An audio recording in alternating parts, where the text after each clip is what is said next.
Hi everyone, सुप्रभात। कैसे हैं आप सब। तो आज हम लोग भारतीय अर्थव्यवस्था इंडियन इकोनॉमी को देखेंगे।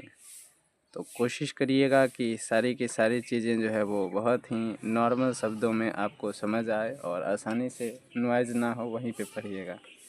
भारतीय अर्थव्यवस्था। तो चलिए शुरू करते हैं। अर्थव्यवस्था को अगर आप तोड़िएगा तो अर्थव्यवस्था के आपको दो टुकड़े मिलेंगे। अर्थ का मतलब होता है नूनू धन या संपत्ति।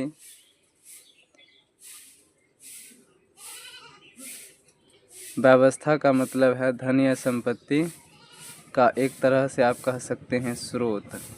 व्यवस्था का मतलब है व्यवस्था लगाना, यानी कहीं से कहाँ से आपको पैसा आएगा, ये व्यवस्था लगाना ही क्या है, आपका अर्थव्यवस्था है। अब हमको कहाँ कहाँ से पैसा मिल सकता है, तो पशु से मिल सकता है। कोई भी पशुधन जो हम क्या करते हैं, रखे हुए हैं, वो हमारा क्या है, एक अर्थव्यवस्था है, क्योंकि उससे हमें क्या मिल सकते हैं, पैसे मिल सकते हैं। किसी के पास मान लो किताब है तो किताब से पैसा मिल सकता है। किसी ने लैपटॉप लिया और लैपटॉप से कमाई कर रहा है तो लैपटॉप, ये सारे उसके क्या है, अर्थव्यवस्था। अब इससे कैसे पैसे मिलेंगे, यानी अर्थव्यवस्था का अध्ययन कैसे करेंगे, किस प्रकार हम इससे पैसा बनाएंगे, तो अर्थव्यवस्था का अध्ययन करना जो है, अर्थव्यवस्था का अध्ययन जो है ये कहलाता है अर्थशास्त्र। अर्थशास्त्र। तो अर्थशास्त्र क्या होगा, किस प्रकार पैसे बनाएंगे हम लोग इन सारे भौतिक चीज़ों से।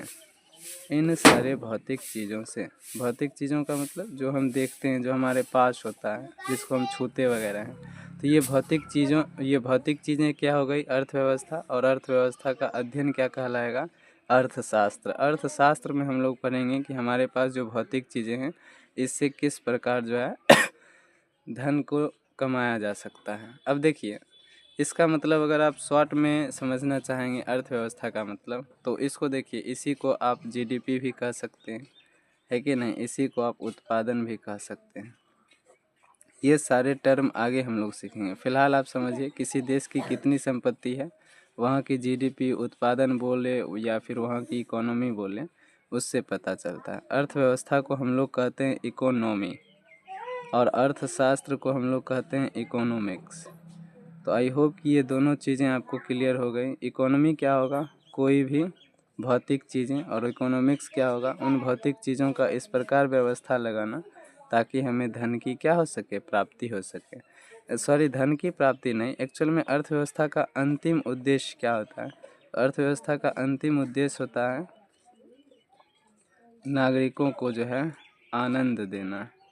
अब आनंद नागरिकों को कैसे मिलेगा, तो उनकी इच्छाओं की पूर्ति होगी तो आनंद मिलेगा। अब जाहिर सी बात है, आदमी का इच्छा तो असीमित है। आज कार खरीदेगा तो कल उसको हेलीकॉप्टर चाहिए। तो किन आवश्यकताओं की हम लोग बात करते हैं, जो कम से कम बेसिक नीड हो। बेसिक नीड माने समझते हैं, बेसिक नीड का मतलब हुआ रोटी, कपड़ा, मकान, शिक्षा, स्वास्थ्य। ये सभी क्या होगा, बेसिक नीड की। हाँ, उसको भोजन चाहिए ही चाहिए। रोटी हो गया, कपड़ा यानी वस्त्र, मकान हो गया, घर, उसके बाद स्वास्थ्य हो गया, उसके हेल्थ। स्वास्थ्य के अलावा हम क्या कह सकते हैं, शिक्षा हो गया।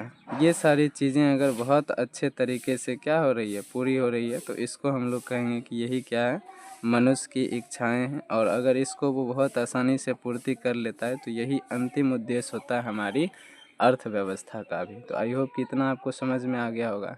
अब हम लोग देखते हैं कि देखो, अर्थव्यवस्था में एक्चुअली में हम क्या करेंगे, प्राइस से खेलेंगे। तो प्राइस से खेलेंगे, तो प्राइस से खेलने के लिए हम पहले क्या करते हैं, कमाई करते हैं, उसके बाद क्या करते हैं, खर्च। तो कमाई और खर्च के बीच इस प्रकार हम क्या रखें, संबंध रखें कि हमें जो है कल्याण मिलता रहे। यही हमारा अर्थव्यवस्था है। तो कई तरीके से आप इसको क्या कर सकते हैं, समझ सकते हैं। फिलहाल कोई पूछेगा नहीं, तो अर्थव्यवस्था का मतलब हुआ रुपया, पैसा, धन दौलत, भौतिक चीज़ें जो भी है आपके पास, सब क्या है, पैसा है, सब क्या है, अर्थव्यवस्था है। अब देखिए, कमाई के हमारे पास दो तरीके होते हैं। या तो हम कहीं ना कहीं उत्पादन से कमाते हैं, या फिर हम लोग कहीं ना कहीं श्रम या सेवा से कमाते हैं। जैसे फैक्ट्री वगैरह में क्या होता है, उत्पादन होता है। और जैसे हम टीचिंग करते हैं या कुछ भी करते हैं, तो वो सब क्या है, सेवा है। और खर्च भी हम लोग दो ही जगह पे करते हैं।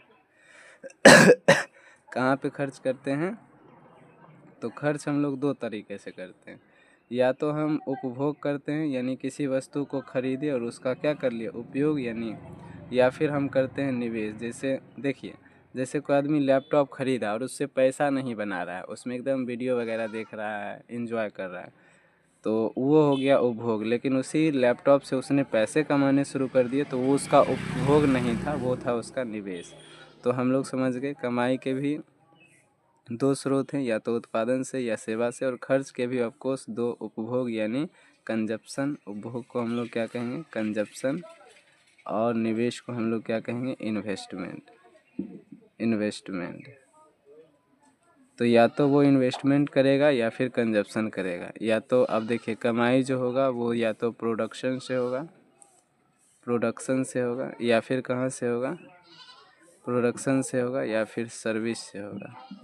इसीलिए तो देखिए प्रोडक्शन मतलब किसी न किसी वस्तु को बनाएगा, वस्तु को इंग्लिश में गुड्स कहा जाता है, और सेवा को सर्विस। जैसे डॉक्टर हो गया सेवा दे रहा है, दुकानदार भी सेवा देता है। दुकानदार कोई वस्तु बनाता थोड़ी नहीं, कहीं से लाया फिर उसको थोड़ा महंगा करके बेचेगा, क्योंकि लाने में इसको लगा श्रम, तो इसने लिया श्रम का पैसा यानी श्रम या सर्विस।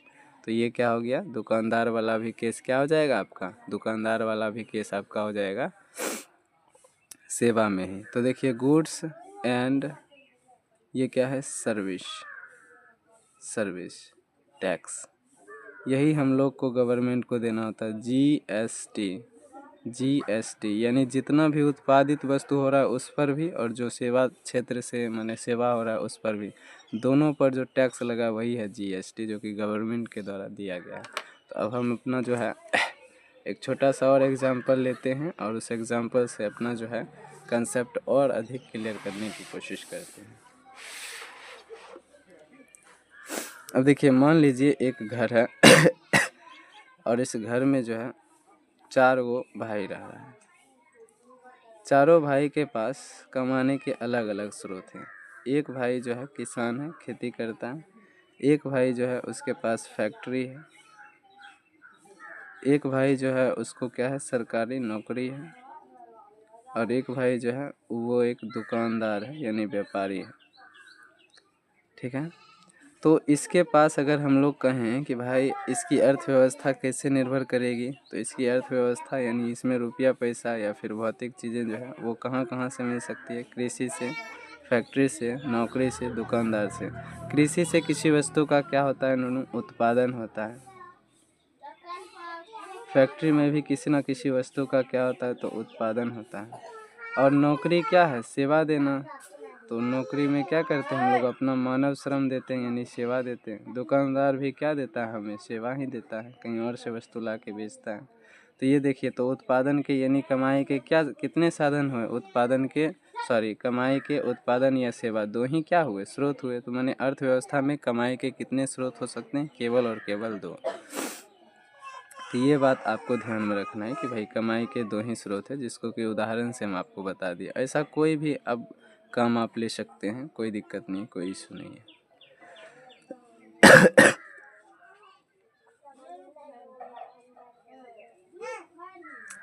अब देखिए कोई भी वस्तु जो है जैसे एक घर के कमाई के इतने स्रोत हुए, इसी तरह से एक जिला के कमाई के बहुत सारे स्रोत होंगे। जिला के बाद मान लीजिए किसी राज्य का होगा, राज्य के बाद मान लीजिए देश का, देश में भी बहुत सारे ऐसे काम होंगे जिससे क्या होगा, धन को अर्जित किया जाएगा। तो वो क्या हो जाएगा, वो देश की अर्थव्यवस्था होगी। ये सभी से प्राप्त जो रुपया पैसा है, ये क्या है, इस घर की इकोनॉमी है, घर की अर्थव्यवस्था है। अब देखिए इसी रुपया पैसा का जो लेखा जोखा है वो हम लोग बहुत सारे टर्म्स में देखते हैं, जीडीपी, जीएनपी है कि नहीं, एनएनपी, ईटीसी, इसी रूप में देखते हैं हम लोग। तो इसको हम लोग आगे डिस्कस करते हैं, थोड़ा सा पढ़ लेते हैं कॉपी में क्या लिखते हैं। देखिए भारतीय अर्थव्यवस्था की बात कर रहे हैं।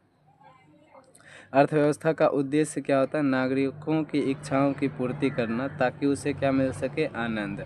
अब इच्छाओं में चूँकि बहुत इच्छाएं हैं, तो हमें केवल बेसिक नीड पर ज़्यादा फोकस करना है कि कम से कम नागरिकों की बेसिक नीड पूरी हो सके, यानी रोटी, कपड़ा, मकान, शिक्षा, स्वास्थ्य जो है उसका कुशल हो सके।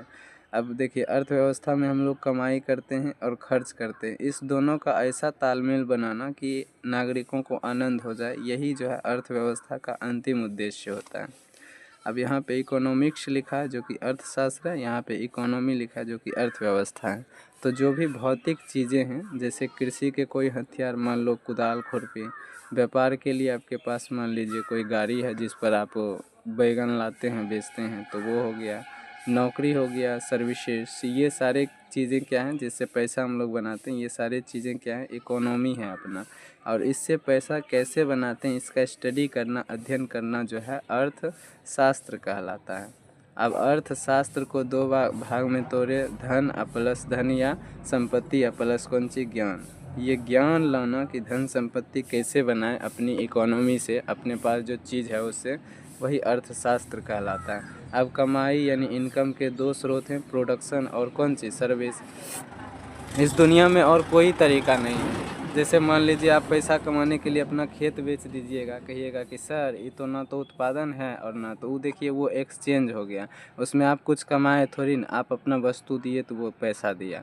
बाकी कमाइएगा जितना भी तो कमाई में आप दो ही काम कर सकते हैं, या तो आप सेवा दे सकते हैं या फिर आप उत्पादन कर सकते हैं। ये सारे उदाहरण हो जाएंगे। उसके बाद जीएसटी हमने बताया कि गुड्स एंड सर्विस टैक्स कैसे लगा, तो गुड्स यानी उत्पादित वस्तुओं पर, सर्विस यानी जो भी आप सेवा दे रहे हैं, दोनों पर मिलाकर जो टैक्स लग रहा है, यानी आप चाहे वस्तु का उत्पादन करें या कोई सर्विस में हो, अभी आपको गवर्नमेंट को एक टैक्स देना होगा जिसका नाम है जीएसटी। अब उदाहरण के तौर पर हमने अभी जस्ट आपको बताया था कि भाई एक घर में मान लीजिए 4 भाई है जिसके पास कृषि, फैक्ट्री, नौकरी या व्यापार या ये सब है, तो ये इसके उत्पादन के क्या है, साधन हैं। घर, गांव, राज्य, इस जिस तरह एक घर में ऐसे अर्थव्यवस्था के साधन है, उसी तरह किसी गांव में होगा, जिला में होगा, राज्य या देश में होगा। अब देखिए इसमें कितना रुपया कैसे कमा रहा है, इसको हम लोग नॉर्मली जीडीपी में काउंट करते हैं, और जीडीपी प्रत्येक 3 महीना पर देखा जाता है। जीडीपी प्रत्येक 3 महीना पर देखा जाता है, लेकिन इसमें जो इनकम आपको दिखाया जाता है वो पूरे 1 साल का दिखाया जाता है। तो इसी को अब हम लोग समझने की कोशिश करते हैं कि किस प्रकार हमें जो है इनकम दिखाया जाता है। तो सबसे पहले जो है हम लोग एक छोटा सा टॉपिक पढ़ लेते हैं, जीडीपी।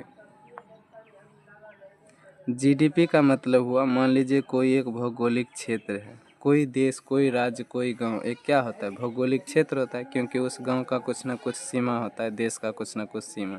ऐसा नहीं है कि हम कहेंगे पूरा दुनिया हमरे है, हमारा एक सीमा है, तो यानी एक भौतिक क्षेत्र है वो। तो ये मान लीजिए एक भौतिक क्षेत्र है। अब इस भौतिक क्षेत्र में जितना भी वस्तु या जितना भी सेवा, क्योंकि उत्पादन के दोनों ही तरीके हो सकते हैं, जितना भी वस्तु या जितना भी सेवा, कौन सा वस्तु, तो अंतिम वस्तु, जितना भी वस्तु या जितना भी अंतिम वस्तु या जितना भी अंतिम सेवा है, इससे जो बाजार मूल्य प्राप्त हो रहे हैं, कौन सा मूल्य, बाजार मूल्य, कितने वर्षों का, तो 1 वर्ष का। कितने वर्ष का, 1 वर्ष का। किसी भौतिक क्षेत्र में उत्पादित वस्तुओं या सेवाओं के बाजार मूल्य का जो योगफल होता है, योगफल, उसी को हम लोग कहते हैं जीडीपी। अब जैसे ये मान लीजिए भारत है,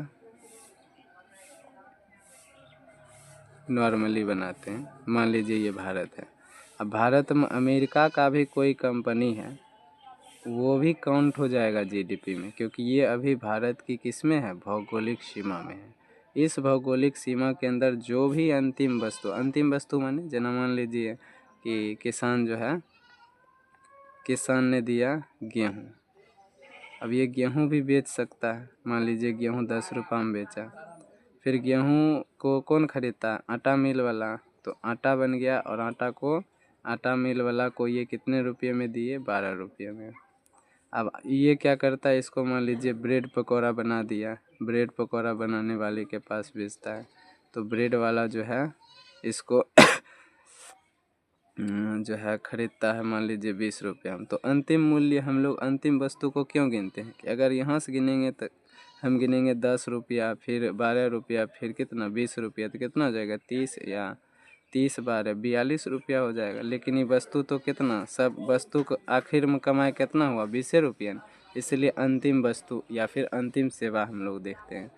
अंतिम वस्तु या अंतिम सेवा क्यों देखते हैं, समझ में आ गया। अब इसका जो बाज़ार मूल्य है, यानी इसका बाज़ार मूल्य का मतलब क्या है, देखिए 20 रुपया में अगर ये बेच रहा है, इसका मतलब इसमें ये क्या कर लिया होगा, टैक्स गवर्नमेंट जितना भी वस्तु बनाता है उस पर टैक्स लगता ही है।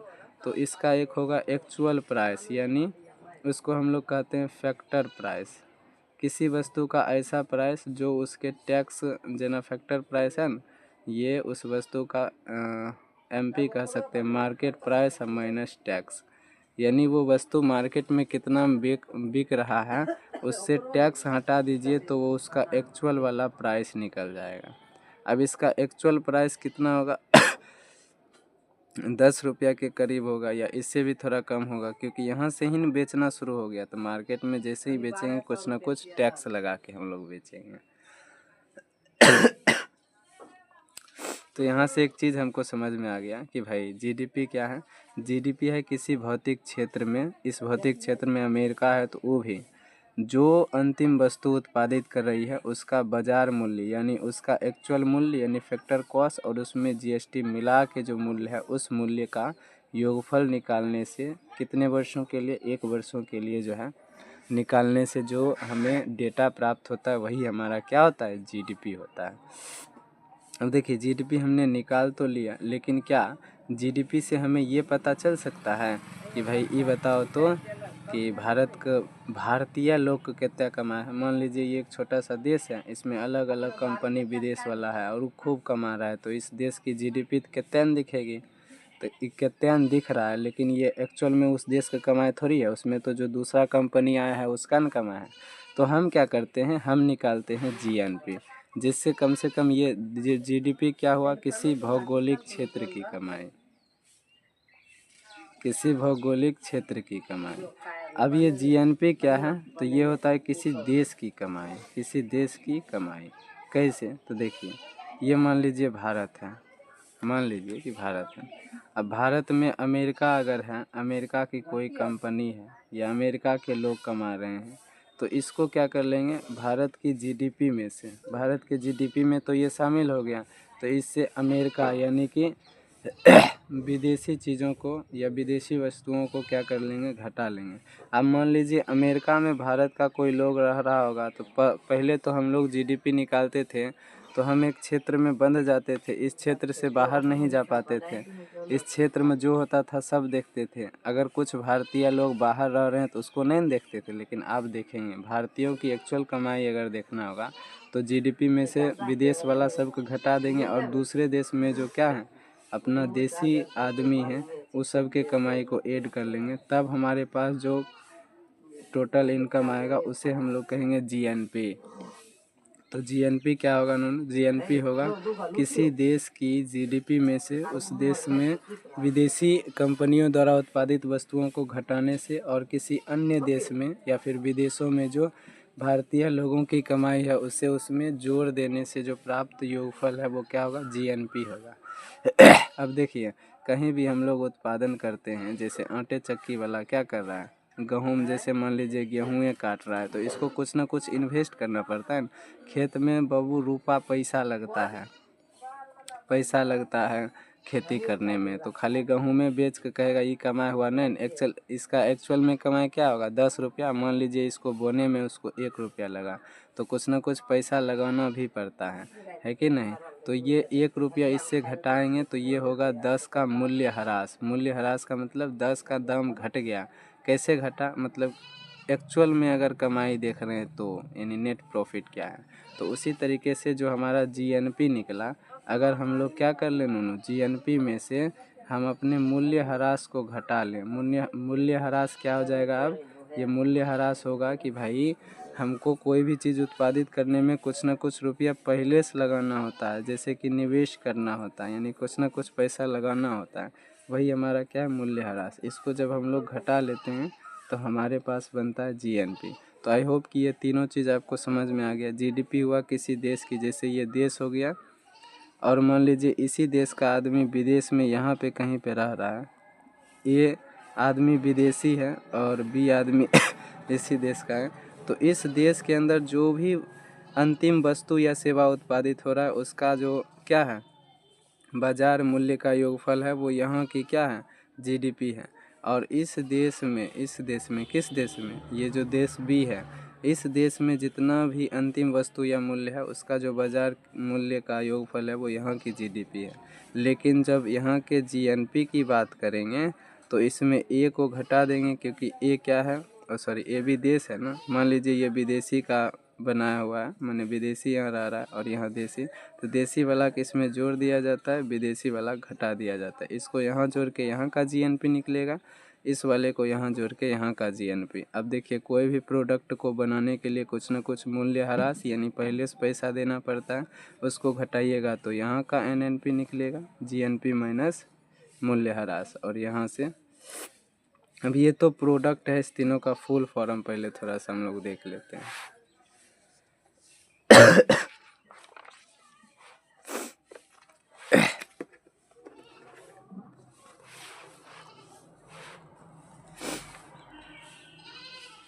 जीडीपी का मतलब हुआ ग्रॉस डोमेस्टिक प्रोडक्ट। जीएनपी का मतलब हुआ ग्रॉस नेशनल प्रोडक्ट। और एनएनपी का मतलब हुआ net national product, net national product. ठीक है। जीडीपी हुआ किसी भौगोलिक क्षेत्र में उत्पादित वस्तु या सेवाओं का अंतिम बाजार मूल्य का जोड़। जीएनपी हुआ जीडीपी माइनस विदेशी वस्तुओं का उत्पादन प्लस देसी वस्तुओं का उत्पादन विदेशों में जो कर रहा था।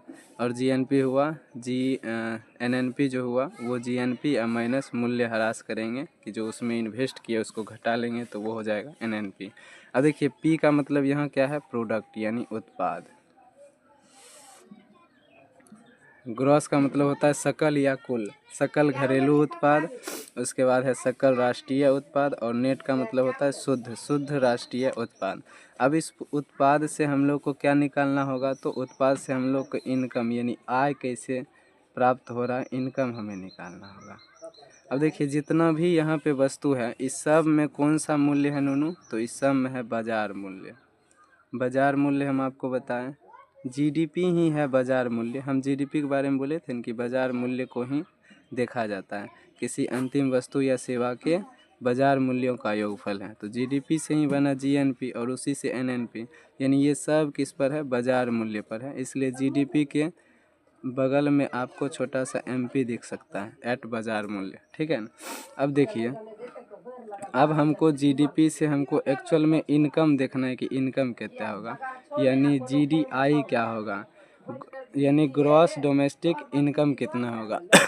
तो ये इनकम निकालने के लिए हम लोग क्या करते हैं, इनकम निकालने के लिए देखिए इस चीज़ को समझने के लिए थोड़ा सा हम एक छोटा सा कहानी समझते हैं पहले। मान लीजिए यहाँ पर क्या है टिंकू आटा बेचता है। टिंकू क्या बेचता है, आटा। और टिंकू आटा जो है वो 10 रुपये में बेच रहा है। टिंकू का जो है ये 10 रुपया आटा जो है ये टिंकू का क्या है, एमपी है, मार्केट प्राइस है। अब इसका मतलब है टिंकू का एक्चुअल में इसका अमाउंट मान लीजिए कितना होगा, मान लीजिए 8 रुपया होगा। कितना, 8 रुपया। और ये 8 रुपया में जो टैक्स दे रहा है तो टैक्स कितना दे रहा है, 2 रुपया। 2 रुपया इसने क्या दे रहा है, टैक्स। तो टैक्स को मिला के ये वाला प्राइस है, यानी इसका एक्चुअल में प्राइस क्या है नूनू, एक्चुअल में प्राइस ये जो फैक्टर कॉस्ट है, फैक्टर कॉस्ट में जो उत्पादन करता है उसका मजदूरी भी जुड़ा रहता है। ध्यान रखिएगा, कोई भी वस्तु कोई भी आदमी कब कोई कीमत तय करता है, अपना मजदूरी जोड़े उसके ऊपर से टैक्स वाला जुड़ के मार्केट प्राइस होता है। तो मजदूरी और सब खर्चा वर्चा मिला के इसको जो है इतना में ये बेचता है तो इसका मजदूरी भी निकल जाता है। लेकिन मार्केट में लग गया टैक्स तो उसका दाम क्या हो गया, 10 रुपया। अब 10 रुपया में कोई आदमी जो है ख़रीद नहीं सकता है और सरकार को बोल रहा है कुत्ता तहीने महंगाई कितना बढ़ाए दे लीजिए, आप केना खरीदबे हम। तो सरकार कहता है इसको कि टिंकू एकरा सस्ता में बेच न दो, तो टिंकू कहता है हमें ना है, चिंटू मान लीजिए है, चिंटू कहता है नहीं हम बबली को नहीं बेचेंगे। क्यों नहीं बेचेंगे? काहे कि हमारा घाटा लग जाएगा, 8 रुपये में तो हम खुदे खरीदे हैं। तो मान लीजिए अगर ऐसा वाला कंडीशन आ गया तो सरकार कहता अच्छा टिंकू तुम न जो है न इसको न ये 7 रुपया मार्केट प्राइस में बेचो, सॉरी तुम जो है 7 रुपया में ग्राहक को दे दो। तो कहा नहीं हम 10 रुपये में बेचते हैं, आप जो है ना 3 रुपया खुद दे ग्राहक को दे दीजिए। तो इसने ग्राहक को दिया 3 रुपया। आज भी आप गैस सिलेंडर अगर खरीदते होंगे तो आपके खाता पर कुछ रुपया गिर जाता है, वो सरकार क्या दी है आपको? छूट दी है। सरकार जो छूट देती है उसको हम लोग कहते हैं सब्सिडी। तो सरकार हमको क्या देती है? सब्सिडी। तो इसका अगर एक्चुअल प्राइस हमको निकालना होगा 10 रुपया, सॉरी 8 रुपया, तो कितना निकलेगा? कैसे निकलेगा? अभी ये बेच कितना में रहा है? तो 10 रुपया में। 10 रुपया में सब्सिडी इसको कितना मिला नूनू? तो सब्सिडी इसको मिला 3 रुपया। सब्सिडी इसको कितना मिला? 3 रुपया। इसने टैक्स कितना दिया? देखिए जो मार्केट प्राइस है, मार्केट प्राइस पे ही क्या निकलेगा? GDP, GNP, NNP. तो मार्केट प्राइस में क्या होगा? टैक्स कुछ ना कुछ जुड़ा हुआ है। तो टैक्स को हमको मार्केट प्राइस से क्या करना होगा? घटाना होगा टैक्स को। और सरकार ने जो सब्सिडी दिया उसको इसमें जोड़ना होगा, तब इसका एक्चुअल में प्राइस निकलेगा, जो कि इसका क्या होगा? Factor cost amount. कैसे? तो देखते हैं यहाँ देखिए एमपी कितना है? 10 रुपया, और टैक्स कितना लगाया है? 2 रुपया, और प्लस सब्सिडी कितना दिया है? सब्सिडी दिया है 3 रुपया। सब्सिडी कितना दिया है? 3 रुपया। तो देखिए इसको जोड़िए तो 13 माइनस तो 11 रुपया आ गया जी, तो गलत निकल गया। 1 सेकेंड। 10 रुपया में ये बेच रहा है, मान लीजिए इसका वस्तु था 8 रुपये का। 8 रुपये पर इसको जो है 2 रुपये का टैक्स देना पड़ा, तो ये हो गया 10 रुपया। 10 रुपये का अगर ये बेचता है तो सब्सिडी प्राप्त होता है लोगों को 3 रुपया।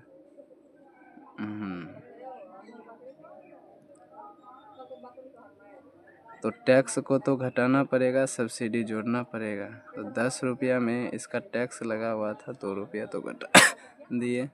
उसके बाद सब्सिडी इसका सब्सिडी सरकार इसको दिया 3 रुपया, तो उसको जोड़ दिए। 13 20 2 11 बच गया। 1 सेकेंड। हाँ चलिए, यहाँ पे थोड़ा सा मिस्टेक हुआ है, उस मिस्टेक को समझ लीजिए। देखिए मार्केट प्राइस के जगह हम लोग रख दिए हैं 10 रुपया, जबकि मार्केट प्राइस में यहाँ जो बबली इसको खरीदी है तो ये कितना में खरीदी है? 7 रुपया में ही खरीदी है। 10 रुपया में खरीदी और 3 रुपया इसको सब्सिडी मिल गया, तो इसको 7 रुपया मिला। तो फैक्टर कॉस्ट हमारा 8 कैसे आएगा? मार्केट प्राइस के जगह हमें 7 रखना पड़ेगा। 7 रखेंगे, 7 3 10 हो जाएगा, और 10 में से 2 घटाइएगा तो 8 हो जाएगा। यानी फिर से थोड़ा सा एक छोटे से एग्जाम्पल से समझ लेते हैं। मान लीजिए किसी किसान जो है, कोई किसान जो एकदम किसी वस्तु को बनाता है तो अपना मजदूरी जोड़ के उसका जो दाम रखता है वो 18 रुपया रखता है। 18 रुपया क्या रखता है? उसका मार्केट प्राइस। लेकिन सरकार क्या करती है? 18 रुपया में मान लीजिए 8 रुपया दे देती है सब्सिडी। तो इसका जो अब मार्केट प्राइस नया बन जाता है वो क्या बन जाता है? 10 रुपया। 10 रुपया जो है अब इसका मार्केट प्राइस है कि अब कोई भी किसान इसको 10 रुपया में खरीदेगा। लेकिन इस 10 रुपया में खरीदेगा तो किसान से जब ये आएगा तो सरकार इस पर क्या लगाएगी? कुछ ना कुछ टैक्स, क्योंकि टैक्स हमेशा ही किस पर लगता है? मार्केट प्राइस पर, फैक्टर कॉस्ट पर नहीं लगता। तो इसमें मान लीजिए कि उसने 2 रुपया का टैक्स ऐड किया, 10 रुपया में 2 रुपया का टैक्स ऐड किया, तो अब ये जो है 12 रुपया में क्या हो रहा है? बिक रहा है। तो अगर हमको ये पता करना हो कि इसका फैक्टर प्राइस कितना है, तो हमें देखिए अभी ये कितना में बिक रहा है? तो 12 रुपये में बिक रहा है कि नहीं? 12 रुपये में इसने सब्सिडी कितना दिया है सरकार ने? तो 8 रुपये दिया है। तो अभी देखिए कोई आदमी जो है इस वस्तु को कितना में खरीदेगा? तो एकदम ध्यान से देखिए, कोई आदमी जो है इस वस्तु को कैसे खरीदेगा? तो आदमी को ये पड़ेगा नूनू 12 रुपया में। तो 12 रुपया इसका क्या हो गया? एमपी। फैक्टर कॉस्ट निकालने के लिए हम लोग क्या करते हैं? MP minus tax plus subsidy. तो ये खरीदेगा कोई आदमी कितना 12 रुपया में। इसमें टैक्स कितना का लगा है नूनू, तो 2 रुपया का लगा है। सब्सिडी सरकार ने कितना दिया, तो सब्सिडी 8 रुपया दिया है सब्सिडी। अब देखिए इसको घटाइएगा तो 12 में से 2 गया तो 10 अब प्लस 8 बराबर कितना रुपया हो गया, 18 रुपया। यानी आ गया फैक्टर कॉस्ट। तो फैक्टर कॉस्ट कैसे निकालेंगे, आई होप आपको अब क्लियर हो गया होगा। अब देखिए तो फैक्टर कॉस्ट हम लोग निकाल लिए। अब वैसे ही देखिए अभी हमारे पास क्या है, जीडीपी है, जीएनपी है, एनएनपी है, एनएनपी है, ठीक है। ये सारे प्रोडक्ट हैं। अब इस प्रोडक्ट का जो हम दाम निकालेंगे, यानी इस सब का अगर हम फैक्टर कॉस्ट निकालें कि एक्चुअल में कितना उत्पादन हुआ है कि नहीं। फैक्टर कॉस्ट का मतलब क्या होता है कि देखिए ये तो वस्तु है कि इतना वस्तु उत्पादित हुआ, इस वस्तु का कुछ ना कुछ कीमत होगा ना। तो ये सब तो मार्केट प्राइस पर है कि मार्केट में कितना बिक रहा है। अगर मार्केट प्राइस में है तो हमें थोड़ी पता चलेगा कि इसका एक्चुअल कीमत कितना है। इसके एक्चुअल कीमत को पता करने के लिए हम लोग क्या करेंगे, यहाँ लिख लेते हैं पहले जीडीआई यानी एक्चुअल कीमत। तो हम क्या करेंगे, जीडीपी जो होगा, जीडीपी में से क्या कर लेंगे, टैक्स को घटा लेंगे और उसमें ऐड क्या कर देंगे, सरकार ने क्या सब्सिडी दिया है। मान लीजिए सरकार सब्सिडी नहीं दिया है तो 0 रख देंगे यहाँ। ऐसे ही जीएनपी अगर हम लोग निकालेंगे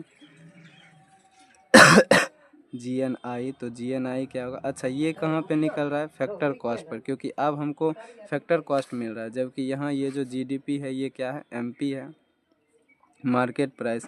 तो ये क्या हो जाएगा नूनू, जीएनपी हो जाएगा माइनस जो टैक्स दे रहा है जीएसटी जो भी हो, और प्लस कौन सी ऐड हो जाएगा, सब्सिडी। अब देखिए इससे हमें क्या पता चला कि उस भौतिक क्षेत्र में अलग अलग जो कंपनियाँ है सब का कितना मतलब उत्पादन हुआ, इनकम, फैक्टर कॉस्ट। इससे पता चला कि भारतीयों की, क्योंकि जीएनपी क्या था कि भारत में विदेश है उसको घटा दिए, विदेश में कोई भारतीय है उसको जोड़ लिए, तो भारतीयों की कमाई ये हुआ। लेकिन ये क्या हुआ कि उस कमाई के लिए जो इन्वेस्ट किए उसको भी घटा दिए, तब एनएनपी निकला। यानी एनएनपी से क्या बनेगा, एनएनआई। और जो एनएनआई होगा नूनू ये क्या होगा, एनएनपी मार्केट प्राइस माइनस, ये सब मार्केट प्राइस है माइनस टैक्स और प्लस कौन सी नूनू, सब्सिडी। तो ये जब घटा के निकालेंगे तो ये होगा किसी देश का एक्चुअल कमाई। कि देखिए जीएनपी निकालने के लिए भी जो इन्वेस्ट किया वो भी घटा लिए, तो यही हुआ किसी देश का राष्ट्रीय आय।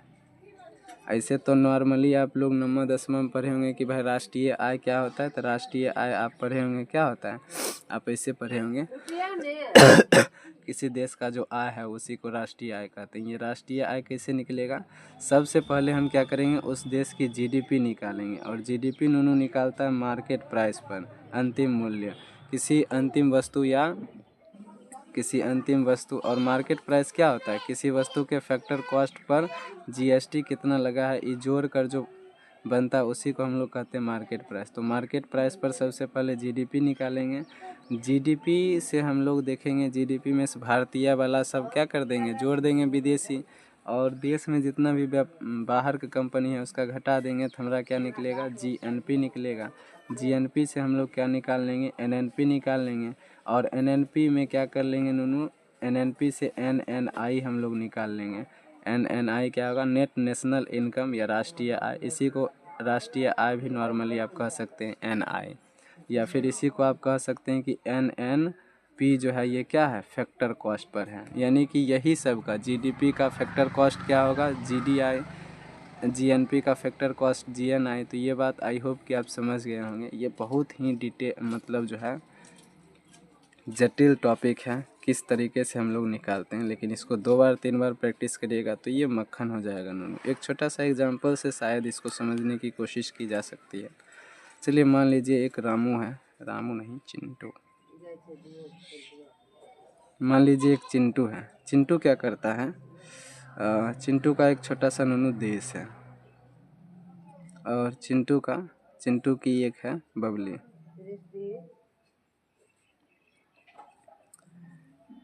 ठीक है। और बबली की एक दोस्त है, मान लीजिए उसका नाम है शाका। क्या नाम है, शाका। चलिए अब देखिए ये तीनों आपस में दोस्त हैं। अब ये क्या करता है, ये एक भौगोलिक क्षेत्र है और जो है इस भौगोलिक क्षेत्र में और एक भौगोलिक क्षेत्र ये है। इस भौगोलिक क्षेत्र का नाम देते हैं ए, इसका नाम देते हैं बी। चिंटू को स्मॉल ए, बबली को स्मॉल बी और इसको स्मॉल सी। अब देखिए इसमें क्या है, बहुत सारा कंपनी वगैरह है।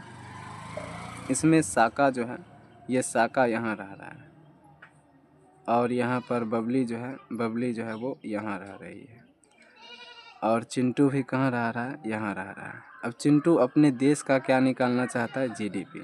तो चिंटू जब जीडीपी निकालेगा तो इस जीडीपी में टोटल चिंटू का इस पूरे देश का उत्पादन और सी का उत्पादन सब इसमें आ गया। तो ये हो गया यहाँ की जीडीपी फर्स्ट। यहाँ की जब जीडीपी निकलेगा, इस पूरे देश की जीडीपी निकालेंगे तो यहाँ बबली जो रह रही है इसका भी इनकम ऐड हो जाएगा क्योंकि इसके भौतिक क्षेत्र का है। अब देखिए, अब हम लोग यहाँ का पहला का निकालना चाह रहे हैं जीएनपी। तो यहाँ पर हमको क्या करना होगा कि देखो बबली और ये दोनों क्या है, एक देश का है, एक देशी का है, ठीक है। और ये जो है ये विदेशी है। हम लोग किसके प्रोस्पेक्टेशन में बात कर रहे हैं, तो ए के, तो ए के लिए विदेशी है साका। तो हम क्या करेंगे कि जो जीडीपी निकला, जीडीपी में हम लोग क्या करेंगे, इस साका का यानी सी का घटा देंगे विदेशी, और बी बबली है तो इसका क्या कर लेंगे, ऐड कर लेंगे। तो ये होगा कौन सी, जीएनपी। अब जीएनपी में देखिए, अब कोई भी उत्पादन करता है तो उसको कुछ ना कुछ खर्चे करने होते हैं। तो जीएनपी से हम लोग एनएनपी जब निकालेंगे तो जीएनपी माइनस मूल्य ह्रासमेंट जो होगा कि कितना पैसा लगा उसको उत्पादित करने में, मूल्य ह्रास को हमको घटाना पड़ेगा, तो जीएनपी निकल गया। अब जीएनपी निकल गया तो ये सब किस पर निकला है, मार्केट प्राइस पर। अब इसी से हम लोग देख सकते हैं कि इस देश का इनकम क्या है। तो जो अपना जीएनपी निकला है, ये जीएनपी जो है जीएनपी में क्या कर देंगे, सॉरी एनएनपी में क्या कर देंगे, टैक्स घटा देंगे, सब्सिडी जोड़ देंगे। तो जो रुपया बनेगा वही होगा एनआई यानी देश की इनकम। सो आई होप कि ये चीज़ें जो है अब आपको बहुत अच्छे से क्लियर हो गई होगी कि हम लोग राष्ट्रीय आय कैसे निकालते हैं। राष्ट्रीय आय जब निकल जाएगा यानी एनआई अगर निकल गया तो आप देश का जो पॉपुलेशन है उससे भाग दे दीजिएगा, देश की पॉपुलेशन से भाग दीजिएगा तो आपका पर कैपिटा इनकम यानी प्रति व्यक्ति आय निकल जाएगा। किसी देश के राष्ट्रीय आय में वहाँ के पॉपुलेशन से भाग देने पर, वहाँ की जनसंख्या से भाग देने पर कैपिटा इनकम निकलता है। जिस देश का पर कैपिटा इनकम जितना अधिक है उस देश की अर्थव्यवस्था उतनी ही मजबूत होगी, उस देश की अर्थव्यवस्था उतनी ही क्या होगी, मजबूत होगी। तो इतना चीज़ आप समझ गए हैं। अब थोड़ा सा और कुछ टॉपिक को हम लोग देखते हैं। अब हम लोग एक छोटा सा टॉपिक पढ़ लेते हैं, रियल जीडीपी और जो है नॉमिनल जीडीपी यानी नॉर्मल जीडीपी। देखिए, जो भी किसी देश का जीडीपी दिखता है ना, वो जीडीपी अगर बहुत बढ़ रहा है तो इसका मतलब हमेशा नहीं होता है कि उत्पादन बढ़ रहा है। कभी कभी उत्पादन के जगह महंगाई बढ़ जाता है। अब इसको कैसे समझते हैं, तो फिर से चिंटू और बबली का एग्जाम्पल लेते हैं। अभी फ़िलहाल चिंटू का एग्जाम्पल लिए। मान लीजिए चिंटू ने 2024 में जो है 1 केजी आटा जो है वो 20 रुपया में बेचा, और चिंटू उसी को जो है 1 केजी आटा को ही 100 रुपये में बेचता है। तो यहाँ का अभी देखिए 2024 का अगर हम लोग जीडीपी देखें तो मार्केट प्राइस हमें मिल गया, तो यहाँ का जीडीपी कितना है, जीडीपी क्या है, 20 है। और 2025 का अगर हम लोग जीडीपी देखें तो यहाँ का जीडीपी क्या आ जाएगा, तो यहाँ का जीडीपी आ जाएगा नूनू कितना, 100। तो हम कहेंगे पहले 2024 में 20 था, अभी क्या है, 100 है, क्योंकि इनकम देख लिए। लेकिन नूनू इससे ये थोड़ी पता, देखिए इस यहाँ पे उत्पादन बढ़ा, यहाँ भी 1 किलो है, यहाँ भी 1 किलो है, तो उत्पादन तो नहीं बढ़ा। तो जीडीपी का बढ़ना हमेशा उत्पादन का बढ़ना नहीं हो सकता है। कई बार ये क्या होता है, महंगाई का बढ़ना भी होता है। इस दोनों में से कोई एक होगा। तो रियल जीडीपी जब हम लोग निकालते हैं तो हमें ये पता चलता है कि भाई महंगाई बढ़ा है या फिर उत्पादन बढ़ा है। अब रियल जीडीपी कैसे निकालते हैं, तो हम तुलना करते हैं किसके बारे में हम तुलना करते हैं 2024 से। किसी एक को क्या मान लेते हैं, आधार वर्ष अगर हम लोग मान लिए, तो आधार वर्ष अगर मान लिए 2025 में बढ़ा है तो 2025 का हम लोग निकालते हैं रियल जीडीपी। तो रियल जीडीपी जब हम लोग काउंट करते हैं तो हम क्या बना लेते हैं, एक आधार वर्ष बना लेते हैं। देखिए इसको कैसे समझते हैं, आधार वर्ष हमने किसको मान लिया अभी फ़िलहाल के लिए, तो 2024 को आधार वर्ष मानेंगे। तो यहाँ पर उत्पादित वस्तु को लेंगे, तो उत्पादित वस्तु यहाँ पे कितना है, तो 1 किलो है। आधार वर्ष के अनुसार इसकी कीमत कितनी होनी चाहिए, 20 रुपये होनी चाहिए, और अभी इसकी कीमत कितनी है, तो 100 रुपया है। यानी आधार वर्ष से हमें ये पता चला कि भाई उतना ही वस्तु का जो है दाम बढ़ गया है, यानी उत्पादन नहीं बढ़ा बल्कि दाम बढ़ा, तो इसको कहते हैं महंगाई। और महंगाई नूनू कितनी बढ़ गई, तो महंगाई बढ़ गई 80 रुपया। तो क्यों, कैसे निकला, उससे हम लोग तुलना कर लिए। तो जब किसी आधार वर्ष के आधार पर जीडीपी निकालें तो वो होता है रियल जीडीपी, जिसमें ये पता चलता है कि उत्पादन बढ़ा है कि महंगाई। तो ऐसे ही करके अभी तक जो है 2015 को आदर्श आधार वर्ष माना जा रहा था, जबकि अब जो है 2022 को माना जा रहा है। यानी 2026 से 27 वाले साल से जो है आपका आधार वर्ष किसको माना जाएगा, इसको। अभी 2024 से 25 तक मतलब ये साल तो आपको पता होगा, गवर्नमेंट के अनुसार साल जो है 1 अप्रैल से शुरू होता है और 31 मार्च तक होता है। तो 2025 के 31 मार्च तक का जो रिपोर्टिंग सब किया गया होगा उसके लिए आधार वर्ष होगा 2015, और अभी के लिए क्या हो जाएगा 2026-27 इसके लिए क्या हो जाएगा नूनू, इसके लिए हो जाएगा आपका 2022। आई होप कि ये सारा टॉपिक क्लियर हो गया होगा। एक जीडीपी कैलकुलेशन छूट गया टॉपिक, जीडीपी कैलकुलेशन पढ़ेंगे। उसके बाद एक बहुत ही अच्छे अर्थशास्त्री हैं केन्स, इन्होंने कुछ अवधारणाएं दी है राष्ट्रीय आय, उत्पादन वगैरह को लेकर, इसको भी हम लोग अच्छे से सीखेंगे। तो ये दोनों टॉपिक हमारा नेक्स्ट चैप्टर मतलब नेक्स्ट क्लास में होगा। तब तक के लिए मिलते हैं। जय हिंद, जय भारत।